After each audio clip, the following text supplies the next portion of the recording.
Thank you very much and welcome. Thank you, sir. Yes, so I'm Wayne Janneker, and thank you to the team for hosting us today. It's always awesome to talk about healthcare and the stuff going on in healthcare. The innovations going on around us, we don't really see it. We see public healthcare facilities and we see private healthcare facilities, and we had COVID, and everybody's so stressed out. But there's so much innovation going on in healthcare right now, and it's really awesome to be here to share it. So without any further ado, let's get into the presentation.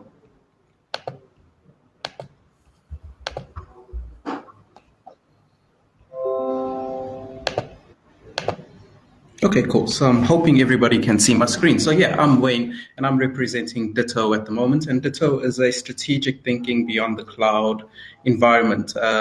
My previous roles in healthcare was with Caprisa, and whilst at Caprisa, I had the honor of serving on the Ministerial Advisory Committee as one of the technical advisors around the COVID-19 pandemic, which was really fun.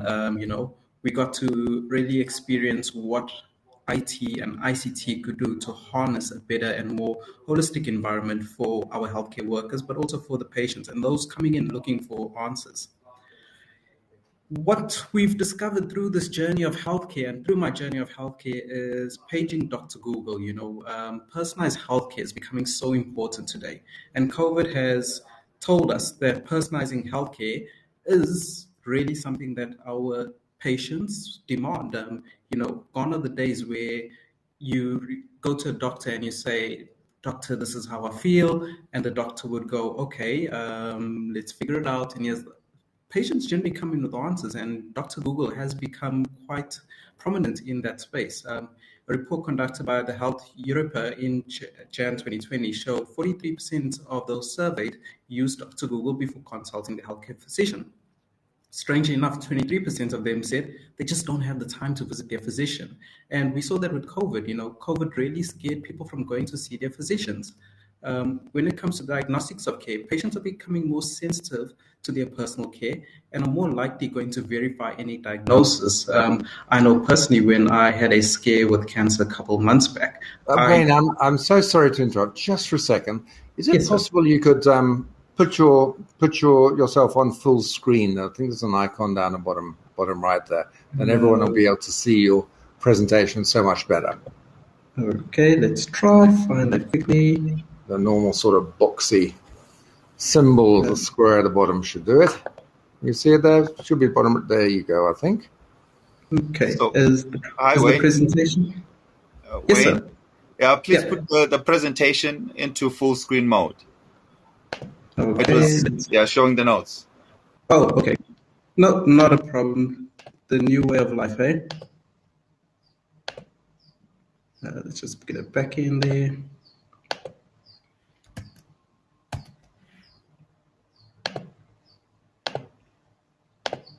Is that better?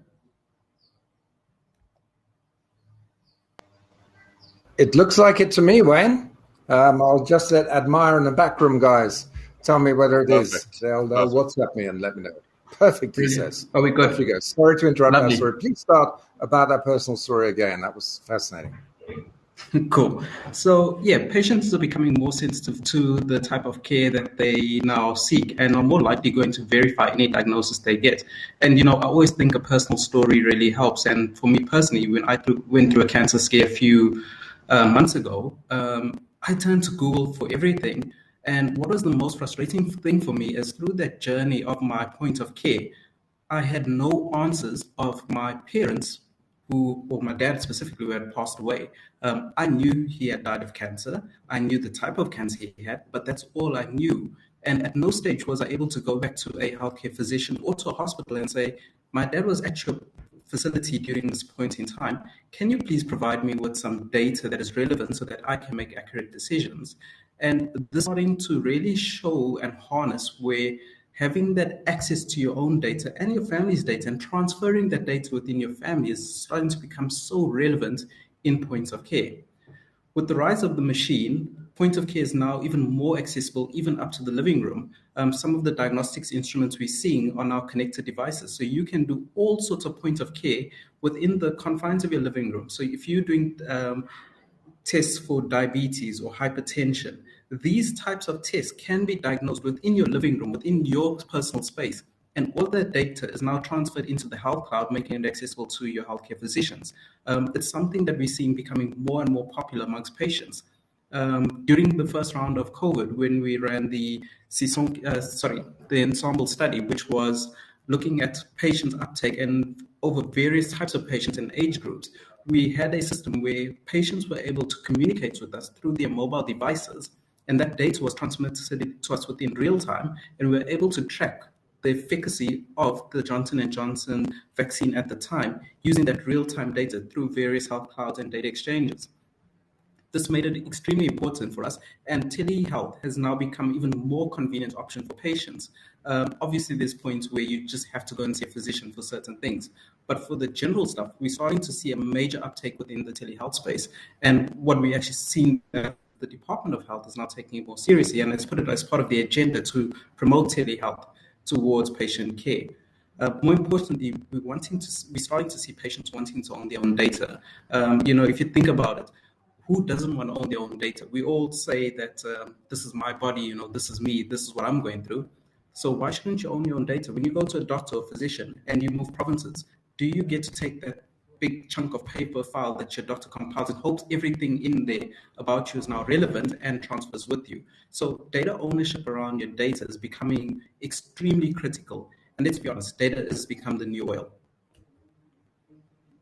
Some of the opportunities we saw around these digital health exchanges started to really become relevant, where we started to see equal access and improved public health. If we look again at COVID, because it's so relevant and it's something that we've just been through and something that I've personally worked in, we found that in this process of going through the EVDS and the vaccine application, that online application became so accessible and became so equal for everybody to access a vaccine. Anybody, regardless of who they were, what their standpoint in life was, regardless of which part of the social economic bracket they fell on, they had equal access to education.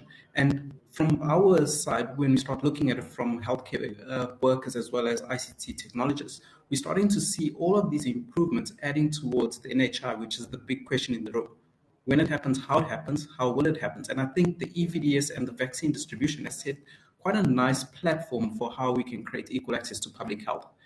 Within public health, what we're finding is patients are lost in care.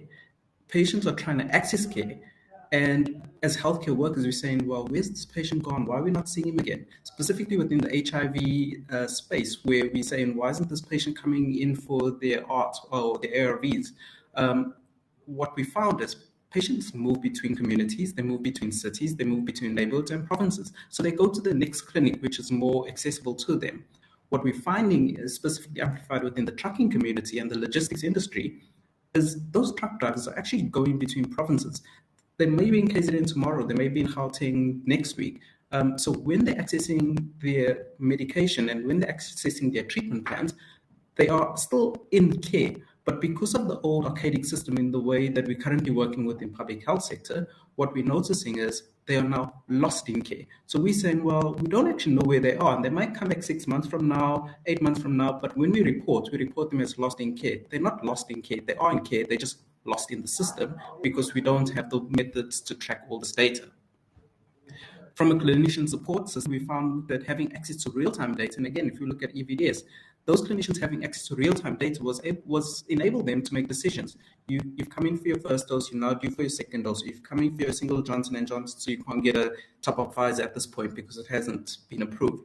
And what we're seeing to become more effective, and it was quite interesting to see how it worked out in Gauteng using the ATM dispensing pharmaceutical approach, was e-scripts for pharmacies to prevent long queues is actually making a lot more sense. Patients are now coming into clinical facilities, getting the type of care they need, accessing it, and through e-scripts, able to collect their medication and connect with a healthcare worker on the other side of the line from an ATM dispensing machine.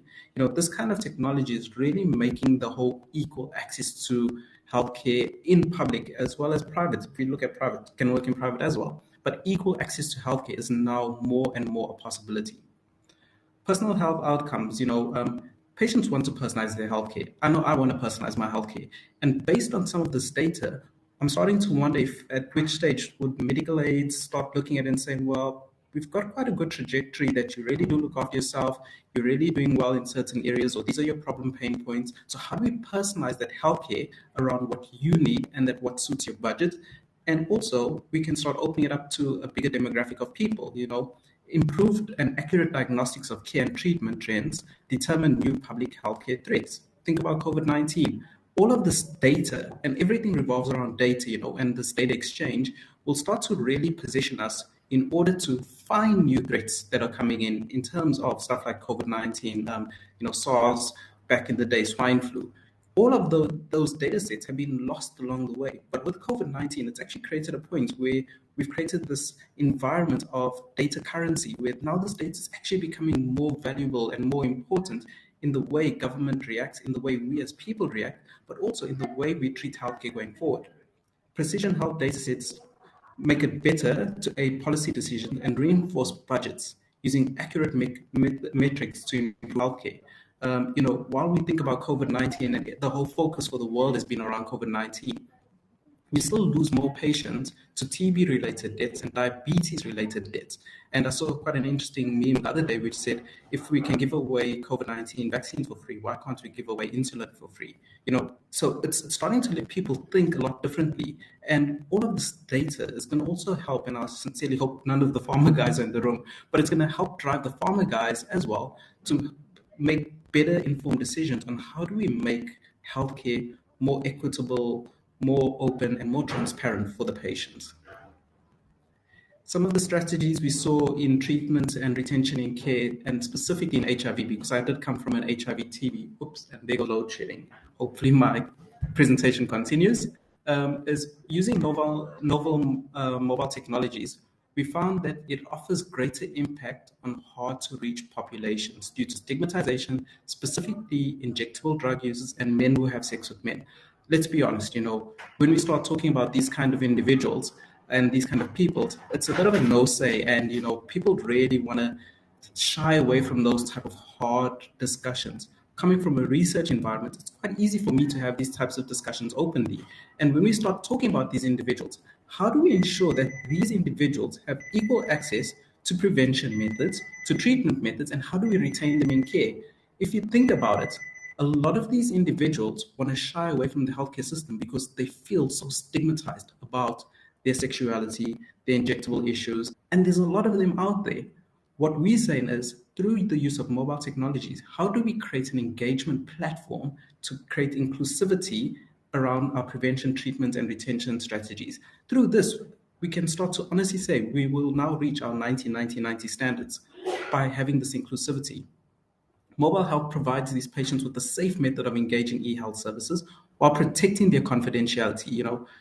Nobody goes out there openly and says, this is who I am and this is what I do.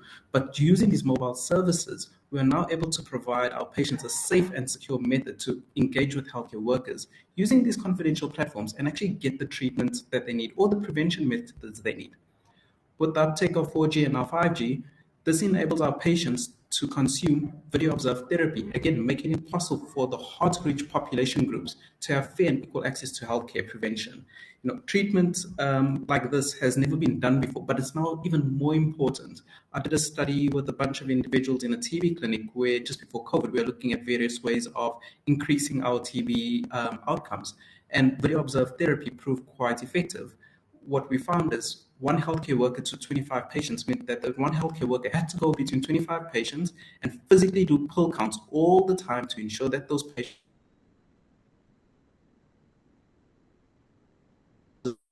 at stage. It meant that the patient was in control. We could use artificial intelligence and machine learning to work out whether the patient has taken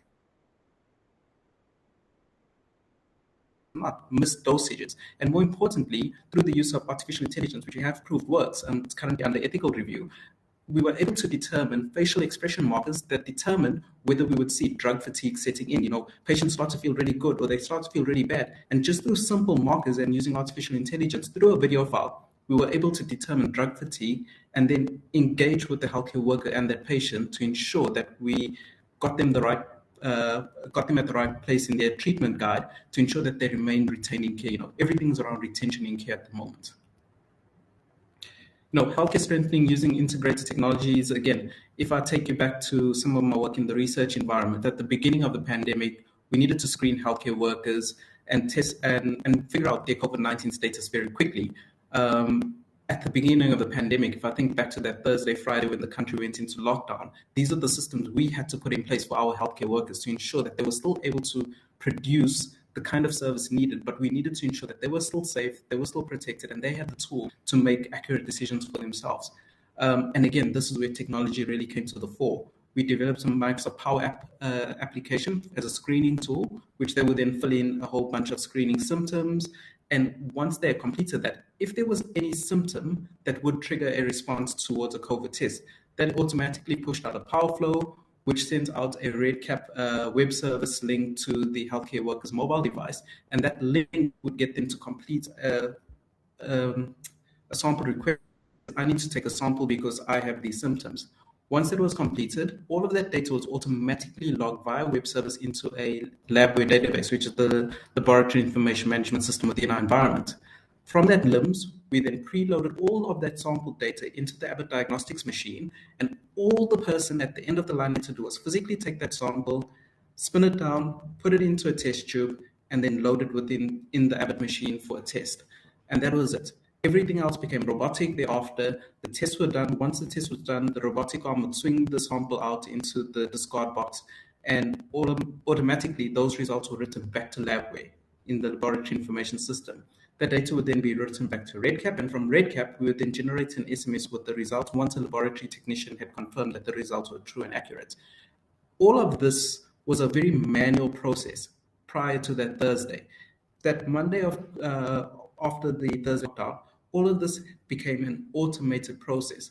That means we took 4 laboratory technicians who spent 8 hours of their time a day doing this process, and we've now automated it, and it still runs in an automated environment. If we think about some of the challenges and risks that we face around digital health, I found quite a nice snippet online, and I thought it was quite pertinent to share. These are the steps regulating digital health at the moment. And I'm all for digital health, data management, including data protection and quality regulation standards, governance and mechanisms to ensure that the data that we collect is used safely, ethically, and the collection and use of the sharing around this data is done in a conducive way that protects my rights, that gives the institutions that need to make decisions on my behalf get information. But the ethics and the standards that govern it need to really be redefined and really looked at. And we're sincerely hoping that through our learnings in COVID-19 and the use of the EVDS and all of these data health exchanges in the back end that's going on between the NICD and the NHLS, all of these systems are starting to create a nice blueprint around how do we ensure that we protect the quality of this data, as well as we are ethical in how we use this data for governance, as well as policy decision-making. There's been a flurry of new medical devices coming out. You've got all these new rapid diagnostics tests that have come out. I've seen a device called Health Cube, which is really interesting. You take a rapid diagnostics test, you stick it into the Health Cube, and in a couple of minutes through Bluetooth, it pushes an answer to the healthcare worker's mobile device and says, here's the outcome of your answer, positive, negative in HIV testing, So all of these test kits are really becoming more cost effective, and the quality of them are becoming so much better. But then how do we ensure that through all of this and through all of these digital healthcare solutions that we regulate it and we don't allow people to enter the market with quick wins, but we're not actually regulating these devices to give true and accurate diagnostics? You'd hate for somebody to use one of these rapid test kits and get a false positive. And, if you think about it, in reality, as those kind of messages trigger all sorts of emotional responses. There's an entire discussion that we could have and spend hours on around mental health through one of those scenarios. And then also regulating governance and the delivery of care, enabling the practices to support and enhance these digital solutions. How do we put the tools into our healthcare workers' hand and govern the use of these tools so that, we need to become patient-centric. And when we think patient-centric, their body is their data. All of that information that we're collecting and working with is their data. So how do we ensure the safe practice of using this data to give them the best possible care? Some of the challenges and risks in these digital health systems, if you take a hospital or as an institution on its own, it's quite a complex environment by nature. You've got laboratories, X-ray departments, pharmacies, administration, and all of these are ecosystems in their own right. But what we found are all of these ecosystems are actually data silos.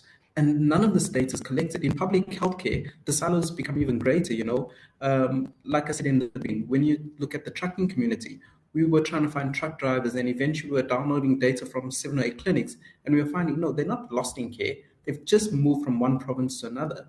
But in the public healthcare sector, that is called a folder number. So you are actually just a folder within the system. So getting all of this data, digitizing this data, and actually starting to really have those honest discussions around what is the patient's identifier. It's a long discussion within public health. What is the unique patient identifier? What is that number? And how do we start to implement it to get rid of these folder numbers? And that will then in turn get rid of the paper systems. Also, the data protection policies coupled with all these medical regulations need to be constantly reviewed. Again, the world is changing at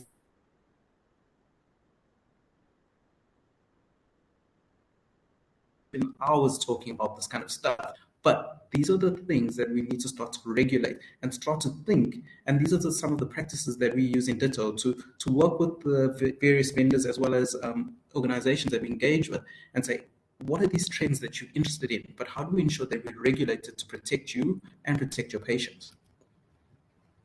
If we look at some of the opportunities around digital health, and I'm a fan of public healthcare. I believe public healthcare is an institution that really needs a lot of support, a lot of mentoring, a lot of guidance, and they're getting stuff right. The vaccine distribution showed us that public healthcare can actually get something right. And just with good governance and good frameworks, they can really start to harness what they do. Electronic health records and health information systems and sharing all this data in real time and having access to all this quality data can improve care and can also create rapid information sharing and data amongst providers and professionals within those healthcare institutions that know how to better support hospitals. If you start looking at some of the stuff which the likes of GEMB down in Cape Town have done, around the stockout systems, and the EML, automatically you've put the tool to the healthcare workers' hands where they, through a mobile device, can work out what is the best medication to give my patient. Where can I find this medication? Is there a stock out of this medication? We can report that we're going to have a potential stock out. All of this information gathered collectively gives us the ability to ensure care worker for public. Supporting our clinicians, if you think about these poor doctors and nurses who are at the front line of it all, they've got even more to worry about now post-COVID. It's a new dynamic world that they work in. The way we worked 2 years ago is definitely not the way we work today, even in our own personal lives and experiences. So how do we enhance what they do? Improve surgical procedures, operations, or advice, including remote telesurgery. These are reality. It's happening. It's happening around us. It's happening internationally. As a country, what are we doing to ensure that we support our public healthcare and drive our private healthcare to a point where these are the types of technologies we can start to harness? Will these types of technologies bring the cost of accessing healthcare down? We live in one of the countries where healthcare is so exorbitantly expensive. But what can we do from digital healthcare technologies that will enable us to create a massive amount of solutions to bring down? If we start looking at remote and satellite healthcare clinics, how do we give them the tools to do this kind of stuff? Diagnostics of care, telemedicine. What are we doing to empower these guys? Personal health is using devices with data ownership. So that personal health, how do we start creating these dedicated devices, but giving me the ability to own my own data? That is something that's on my heart.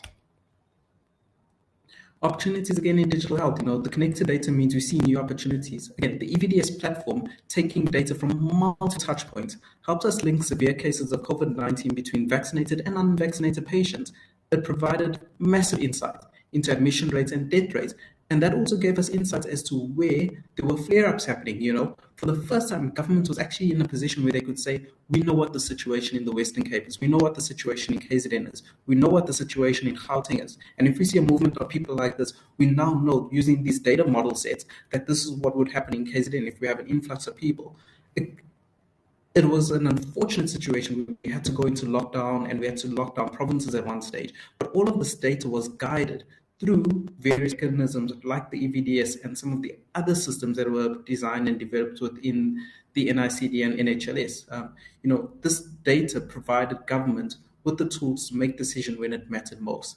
And if anything else, this data now tells us a story. If you look at some of the presentations that have been put out there by the various entities within some of the bigger pharma and some of the other applications that we're starting to see come out now, through all of this, the data has given us a story as to how do we start making honest decisions for our people, holding ourselves accountable as public healthcare workers and as government, but at the same time delivering that quality healthcare that will just improve the lives of others. Again, thank you to Admire and the guys from IT News Africa. Thank you to the sponsors as well. Without the sponsors, these kind of events wouldn't be possible. And it's always amazing to share with you guys. And if you've got any questions, I'm ready for them. Well, thank you so much, Wayne. That was fascinating. And I think those PowerPoints contain so much well-structured information.